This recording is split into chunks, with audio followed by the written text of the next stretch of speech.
A teenager walks into one of the most luxurious malls in the city, casually dressed in a plain hoodie. He keeps his head low, avoiding attention, but soon catches the eye of the mall's security. Moments later, things take an unexpected turn.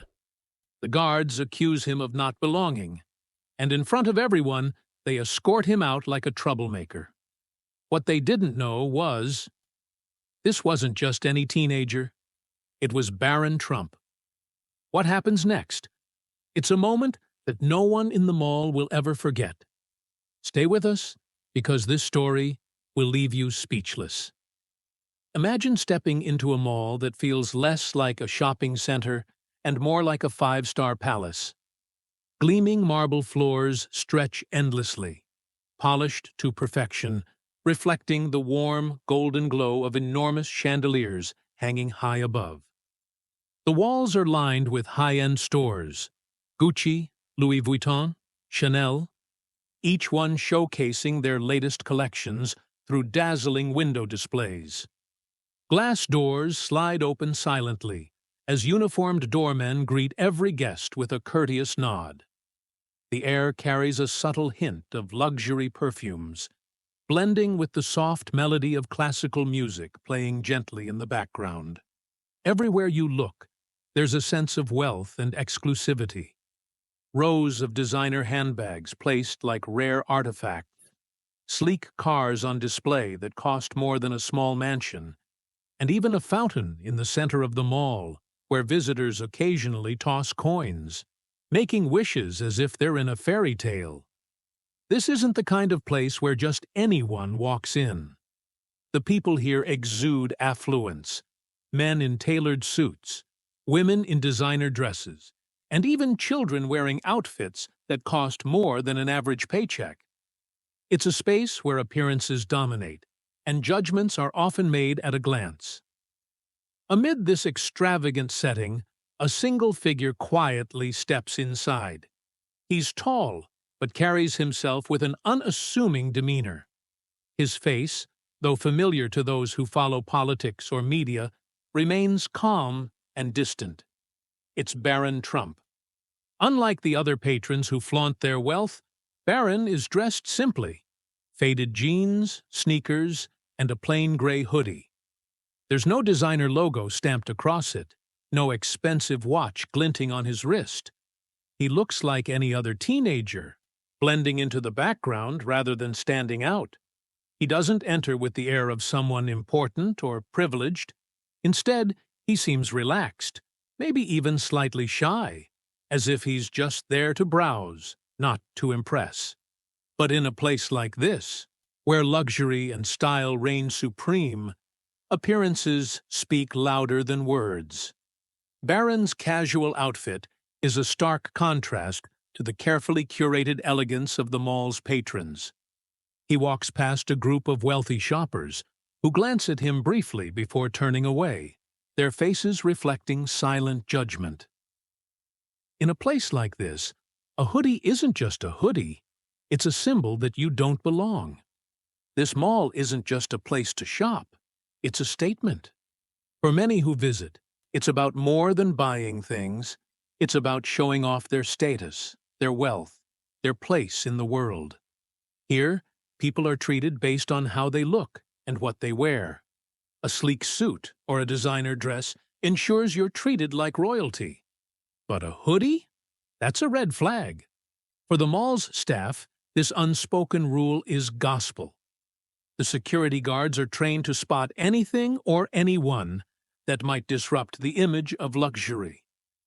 Their job is to maintain the aura of exclusivity, and anyone who doesn't fit the mold is viewed with suspicion. Barron, of course, doesn't care about any of this. He isn't there to make a statement. He's just a teenager, curious about the stores, wandering around without any agenda. But to the people around him, his presence feels different. He doesn't look like he belongs, and in a place that thrives on image, that's enough to raise eyebrows. What happens next will show just how wrong appearances can be, and how one act of judgment can lead to a lesson no one expected. Barron Trump steps into the Grand Mall, his tall frame blending into the bustling crowd of well-dressed patrons. He walks with a calm, unassuming demeanor, his hoodie pulled comfortably over his shoulders. His eyes wander over the lavish surroundings, shimmering chandeliers, storefronts gleaming with gold accents, and mannequins dressed in outfits worth thousands. Despite the overwhelming extravagance, Barron isn't fazed. He isn't there to shop for attention-grabbing designer brands or flaunt wealth. He's simply enjoying a quiet moment to explore, minding his own business. He passes a sleek coffee shop where patrons sip lattes from porcelain cups and a boutique jewelry store guarded by velvet ropes. But in this sea of tailored suits and glamorous dresses, his casual hoodie and sneakers stand out like a sore thumb. Heads subtly turn as he walks past, whispers floating in his wake. Standing near the entrance, a pair of mall security guards exchange glances. Both are dressed in sharp uniforms, complete with earpieces and an air of authority. One of them, a middle-aged man with a sharp jawline and an even sharper attitude, narrows his eyes as he watches Barron. "He doesn't look like he belongs," the guard mutters to his partner. The other nods, scanning Barron's appearance. "Yeah, hoodie and sneakers, probably here to loiter or cause trouble. Let's go check him out." They don't bother to consider that this quiet teenager might have a reason for being here. In their eyes, his casual outfit doesn't fit the image of the mall's exclusive clientele. Barron pauses by a display window, admiring the craftsmanship of a leather briefcase. He doesn't notice the two guards walking briskly toward him until one of them clears his throat loudly. "Excuse me, young man," the lead guard says, his tone firm but condescending. "Can we help you?" Barron turns to face them, his expression calm but curious. "No, I'm just looking around." The second guard steps in, crossing his arms. "Looking around, huh? This isn't exactly the kind of place people just look around. Are you sure you're supposed to be here?"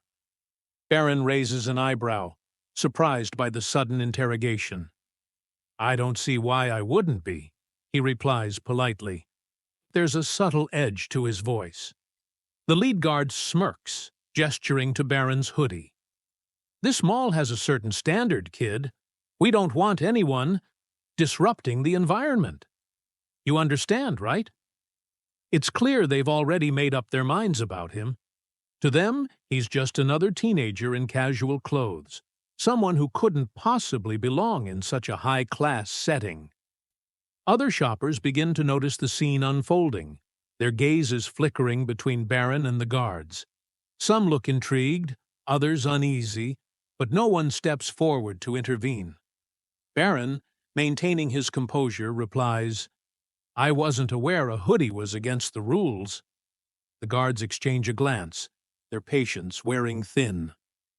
"Look," the second guard says, his tone more aggressive, "you can either tell us why you're really here, or we'll have to ask you to leave. We don't want any trouble." The tension in the air thickens as Barron stares at them, unflinching. He could explain himself, but he chooses not to, because what happens next will speak louder than any words he could say. As the exchange continues, the tension grows. The lead guard, now visibly impatient, takes a step closer to Barron, crossing his arms with an air of authority. "Look, kid, we don't have all day. You can't just wander around here like this. Either tell us what you're up to, or leave." Barron maintains his calm demeanor, his voice steady but firm. "I'm not wandering. I'm here like everyone else, just visiting the mall." But his composed response only seems to irritate the guards further. The second guard, younger but equally judgmental, sneers at him. "Visiting? Dressed like that? Come on, you don't exactly scream high-end shopper." Barron glances down at his hoodie and sneakers, then looks back at them, his expression unreadable. I didn't know there was a dress code. The lead guard chuckles mockingly. Dress code or not, we can't have people loitering around, making the place look out of place. You know what I mean. His tone drips with condescension, as though Barron were a child who couldn't possibly understand the gravity of the situation. The guards begin to escalate their accusations, their voices loud enough to draw the attention of nearby shoppers. You're not here to shop, the younger guard accuses. You're here to waste time, maybe even cause trouble. That's why you're dressed like that. Barron frowns slightly, but doesn't raise his voice. I'm not causing any trouble. I was just looking around. Isn't that what malls are for? The lead guard shakes his head, unwilling to listen. Spare us the innocent act, kid. People like you don't come to a place like this unless they're up to something. The younger guard, emboldened by the support of his colleague, gestures to Barron's outfit. Let me guess. You couldn't even afford a cup of coffee from one of these stores, let alone shop here. Just admit it. You don't belong. Barron stands silently for a moment, absorbing the insults. His calmness only seems to provoke the guards more, as if they expect him to argue or plead his case. When Barron tries to explain himself once more, the lead guard interrupts him. Enough. We're done here. You're leaving. Now. Without giving Barron a chance to respond, the guards move to escort him out. The lead guard grabs his arm lightly but firmly, guiding him toward the exit. Shoppers nearby stop and stare, murmuring amongst themselves. Some look on with indifference, assuming the guards must have a valid reason for their actions. Others seem uncomfortable, sensing the injustice but unwilling to intervene. A mother with her child glances at Barron with sympathy but quickly looks away, not wanting to attract attention. A group of teenagers whisper among themselves, debating whether they recognize the quiet boy being shoved out. Barron, though clearly uncomfortable, doesn't resist. He walks calmly as the guards usher him out, his head held high. His silence, rather than submission, carries an air of quiet dignity that contrasts sharply with the guards' aggression. As the heavy glass doors close behind him, one of the guards mutters under his breath, "Good riddance." Little do they know, the quiet teenager they've just humiliated isn't just anyone, and their actions are about to have consequences they couldn't have imagined. As Barron steps outside the mall, brushing off the tension of the encounter, the scene inside takes an unexpected turn. The head of mall management, a middle-aged man with a sharp eye and calm demeanor, casually walks past the security desk. He notices the guards chatting smugly, seemingly pleased with how they handled the situation. "Busy day, huh?" the manager asks, glancing over the security logs. The lead guard grins. "Yeah, just dealt with some kid who thought he could wander in here dressed like that," he says, gesturing dismissively toward the entrance. The manager looks up, curious. "A kid? What did he do?" "Nothing much," the guard shrugs. "He was loitering, looked like trouble. We sent him on his way. He didn't belong here." The manager's expression changes, a flicker of recognition crossing his face. "Wait, was he tall, blonde, maybe 16 or 17? The guards exchange a look, slightly confused but nodding. "Yeah, that sounds about right. Why? You know him?" The manager sets the logs aside, his voice lowering.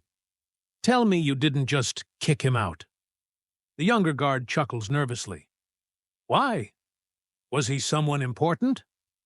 The manager sighs deeply, pinching the bridge of his nose. "Do you have any idea who that was?" He pauses for dramatic effect, his voice rising slightly. "That was Barron Trump, the son of Donald Trump." The room falls silent. The guards stare at the manager, their smugness replaced by wide-eyed panic. "Wait, what? Are you serious?" The lead guard stammers, his confidence suddenly evaporating. Yes, I'm serious, the manager replies sharply. You just humiliated the son of a former president of the United States and one of the most influential families in the world. The younger guard's face pales. We didn't know, he says, his voice barely above a whisper. The manager shakes his head, frustration evident. That's the problem. You didn't even try to know. You judged him because of his hoodie and assumed he didn't belong here. Do you have any idea how this could blow up if someone finds out? This isn't just some random kid you can push around. The lead guard, now visibly sweating, tries to justify their actions. He didn't say anything about who he was. How were we supposed to know? The manager gives them a pointed look. It's not his job to announce his identity. It's your job to treat everyone with respect, regardless of how they look. But instead, you jumped to conclusions. And now, he trails off, shaking his head again. Now we have a mess to clean up. The gravity of the situation begins to sink in. The guards exchange nervous glances, their earlier arrogance replaced by a palpable sense of dread. What? What do we do now?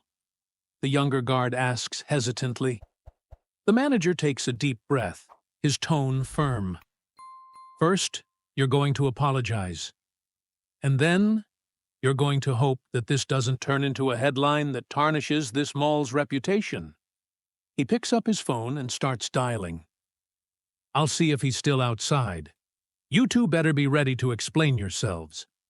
As the commotion unfolds near the security desk, shoppers who overheard bits of the conversation begin whispering among themselves. That was Barron Trump? Are they serious? One woman murmurs to her friend, glancing toward the entrance where Barron had exited moments earlier. Another shopper, an elderly man who witnessed the guard's behavior, shakes his head disapprovingly.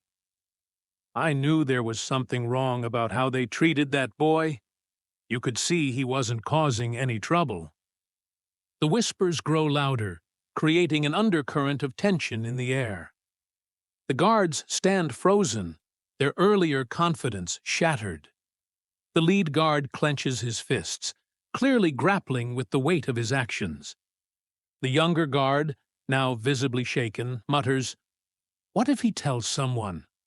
What if his family finds out?" The manager gives them a sharp look. Oh, they will find out. That's not the question. The question is how you're going to handle yourselves when they do.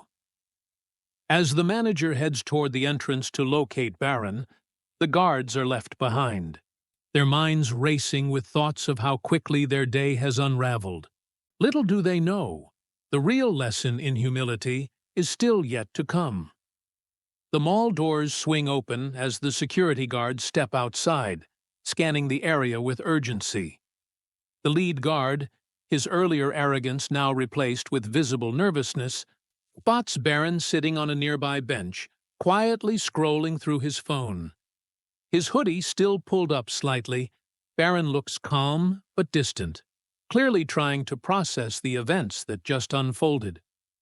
"Excuse me, young man," the lead guard says, his tone now subdued, almost pleading. He approaches cautiously, as if afraid to offend Barron further.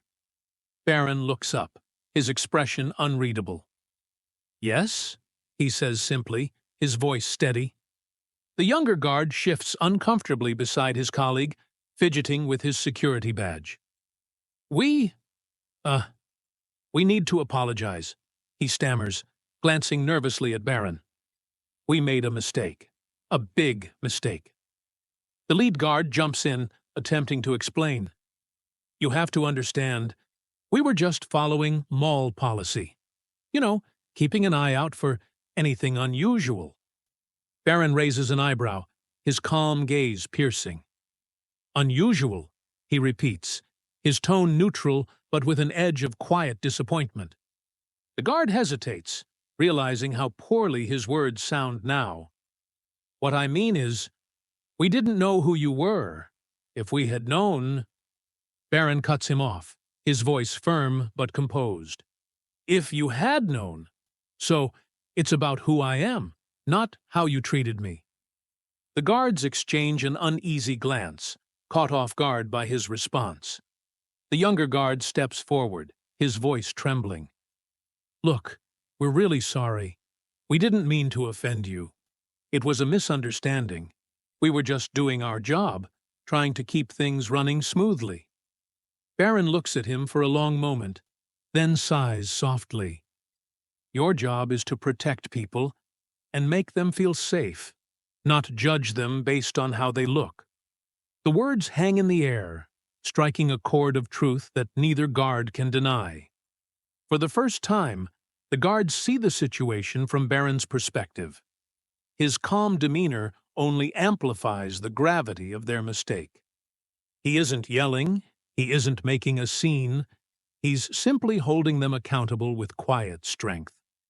Barron stands up, his tall frame towering slightly over the guards. I wasn't here to cause trouble, he says, his voice steady. I was just looking around. But you decided that I didn't belong, without even asking why I was here. The lead guard opens his mouth to respond but stops, realizing there's nothing he can say to justify their actions. Barron looks at them for another moment before nodding slightly. Apology accepted, he says finally, his tone sincere but reserved. But next time, don't wait until you recognize someone to treat them with respect. Everyone deserves that. The guards are left speechless as Barron walks back into the mall. His words, though calm, leave a powerful impact on them. A reminder that their actions were not just about one mistake, but a reflection of how they viewed others. The mall manager, who had been standing nearby during the exchange, walks over to the guards. Well, I hope you've learned something today, he says sharply. You got lucky. He handled that far better than most people would have. The guards nod silently, their faces filled with a mixture of shame and relief. They know they've been given a second chance, but it's clear that this incident will stay with them as a lesson they'll never forget. As Barron disappears into the mall's bustling crowd, the guards and the manager watch him go, realizing that their brief encounter with him has left a lasting impression. Barron stands silently for a moment, looking at the security guards who are still apologizing profusely. The crowd that had gathered earlier remains nearby, some pretending to browse the luxury storefronts, others openly curious about what's unfolding. The tension in the air is palpable, but Barron's calm presence begins to shift the tone. I'm not angry, Barron starts, his voice steady and calm, yet filled with quiet authority. But I'm disappointed. The guards exchange guilty glances, their earlier confidence replaced by regret. Even the onlookers, who were initially entertained by the commotion, now seem to be hanging on Barron's every word. You judged me because of how I looked, he continues, because I wasn't dressed the way you expected for someone in this mall. But do you realize how many people walk through here every day who might not look the part but still deserve to be treated with respect? The older guard, visibly humbled, finally speaks. You're right. We didn't think. We just acted. We didn't mean to. Barron gently interrupts, raising his hand to stop him. Intentions matter, but so do actions. You didn't know who I was, and that's fine. But it shouldn't take knowing someone's name or family to treat them decently. His words are simple, but the impact is undeniable. The crowd, which had been whispering among themselves, grows quiet. People begin to realize that this isn't just a rich teenager putting security guards in their place. This is someone speaking with wisdom far beyond his years. Barron's gaze shifts briefly to the onlookers, ensuring his message reaches everyone. We live in a world where appearances often define how people are treated. But think about this. What if the person you judged today turns out to be someone who could change your life tomorrow. The younger guard, who had been fidgeting nervously, speaks up, his voice filled with regret. "You're right. We shouldn't have treated you or anyone that way. It wasn't fair." Barron nods, acknowledging the apology, but not letting the moment pass without one final thought. "Thank you for saying that. But don't just apologize to me. Remember this the next time you're tempted to make assumptions about someone else." The crowd begins to disperse, murmuring among themselves.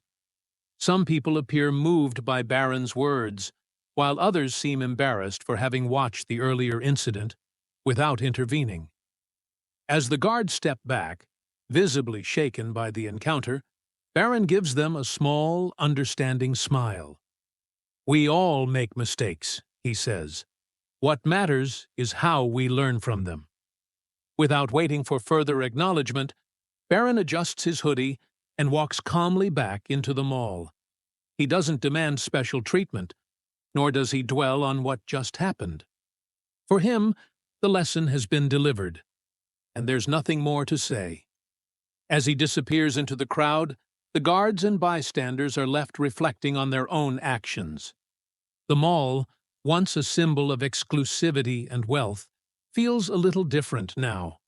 A place where a quiet teenager just reminded everyone of the importance of kindness and respect. The older guard turns to the younger one, sighing deeply. "You know, I think we just met someone who's going to do big things someday." The younger guard nods. "Yeah, and we're lucky he didn't hold it against us." The lesson is clear. Appearances can be deceiving, and sometimes the most unassuming individuals carry the greatest wisdom. As Barron walks away, his figure blending into the crowd, the mall staff and security remain in place, still processing everything that just happened. The once bustling and elite mall now feels quieter, the weight of Barron's words lingering in the air like a lesson that won't soon be forgotten. The older guard, still standing outside near the entrance, shakes his head in disbelief. "I've seen a lot of things in this job, but nothing like that," he mutters, almost to himself. His hand runs through his hair as he takes in a deep breath. "I thought we were just doing our job, making sure everything runs smoothly. But today, we learned something much bigger." The younger guard, who had been quiet throughout the entire exchange, nods slowly, his expression solemn. "Yeah, we judged him without knowing anything about him, and he just showed us all why that's wrong." He pauses, glancing at his colleague. "I think he handled that better than most adults would have." The mall manager, who had overheard the conversation between Barron and the security guards, steps forward, a thoughtful expression on his face. "I don't think Barron just taught the guards something today. He taught all of us."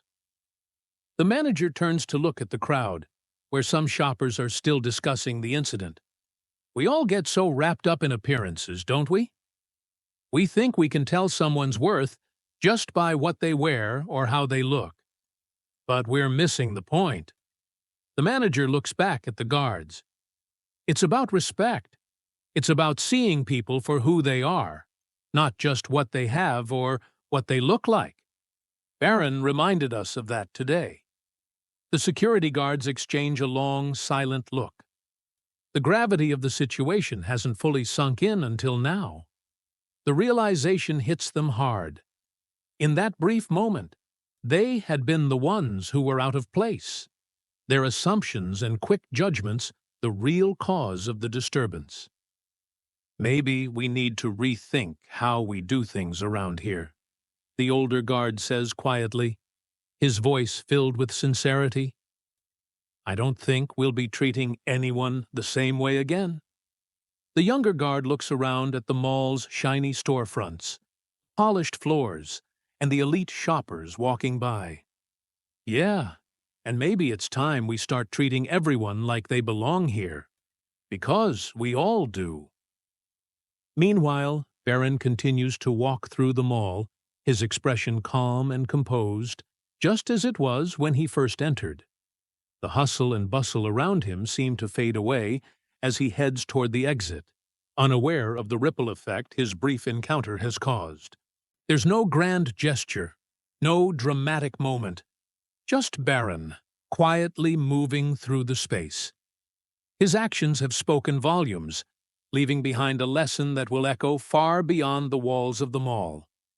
As he steps outside into the daylight, the warm sun shining down on him, Barron looks back for a brief second. His eyes glance at the security guards and mall staff still talking in hushed voices. With a small, knowing smile, he turns and walks off, leaving the mall and its people forever changed by his words and quiet dignity. The camera lingers on the mall, now quieter than before. The hum of luxury shoppers, the sound of elegant shoes clicking against marble floors, and the soft murmur of voices all seem to carry a new, deeper meaning. In a world so often driven by appearances, Barron Trump's quiet example has reminded everyone that the true measure of a person isn't in what they wear, but in how they treat others. Sometimes the most important lessons come from the most unexpected places. Respect isn't about status. It's about treating others as equals. Don't judge a book by its cover. Do you believe in treating everyone with respect, no matter their background or appearance? Like, share, and subscribe for more incredible stories that remind us of the true meaning of kindness.